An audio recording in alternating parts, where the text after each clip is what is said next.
There are no exact dates as to when humans started naming other humans. We tend to believe that the farthest examples in time really originate from the Bible and ancient civilizations like the Romans.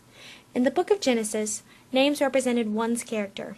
When God changed Abram and his wife Sarai's names to Abraham, which in Hebrew means father of multitudes, and Sarah, they were finally able to conceive children. Later in history, the Romans believed in the Latin phrase nomen est omen, or name is destiny. This phrase proposed that the name you are given can define your future.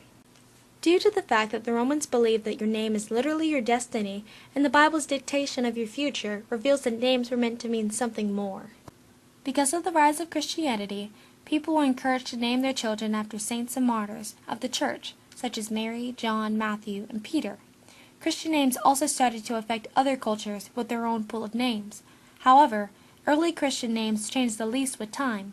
Parents were more likely to give their children family names and saint names. However, nowadays, names are closely related to media of movies and stars.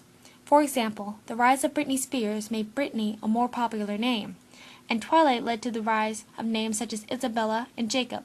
The creation of unique names is common today, making a combination could be taking Anna and Marie and turning it into Anne-Marie. For combining parts of names, if the mom's name is Melissa and the dad's name is Samuel, two possible outcomes are Samissa and Meluel. In creating unique spelling of a name, Madison could become Madison. What most parents, however, do not understand is that a name can have a greater impact.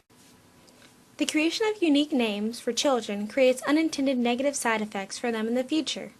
People with names that are harder to pronounce or have a casual connotation often dissuade employers from hiring them. Despite parents' attempts to create special futures for their children using unique names, original names contribute to stress throughout life. These unique names can lead to narcissism and isolation of the individual.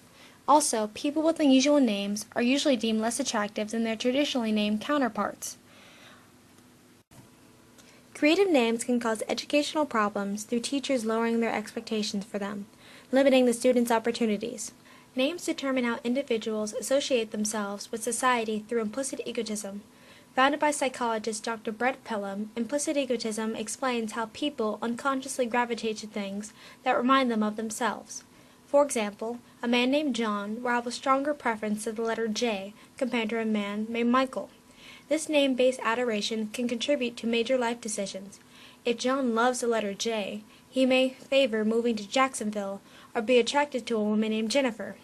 This connection is referred to as the name-letter effect.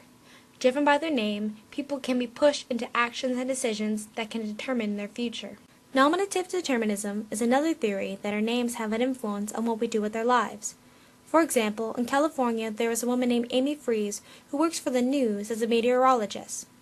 And there is a Dr. Payne who helps heal the sick. We have a compulsion to take up a profession described by our surnames. Alphabetic discrimination shows how success relates to one's surname. The closer your name is to the top of the alphabet, the more successful you are, and the farther your name is, the less successful. Professor Richard Wiseman from the University of Hertfordshire believed that it is mainly due to the fact that with things such as job interviews or school registering, the process tends to be alphabetic, and because of that, some people are used to always going first. So, to test this theory, he invited some telegraph readers to rate how successful they thought they were in different aspects of their lives, and overall, it was clear alphabetic discrimination was in effect. Kirk Carlson, an assistant professor of marketing at Georgetown University's McDonough School of Business, believed in the last name effect. According to Carlson's recent study, those with surnames around R to Z try to enrich themselves faster than other letters. In one of his experiments, he sent an email for free tickets to a college basketball game, in which he advocated to reply as soon as possible due to a limited supply. He calculated that the average time it took the students was 22.7 minutes, and the names that fall later in the alphabet, in this case R to Z, were about 3 minutes faster than average, and the letters in the front of the alphabet, A through I, took 2 minutes longer than average. Like Wiseman, Carlson argues that it is due to the practice of lining up kids alphabetically. The main reason why surnames can tie in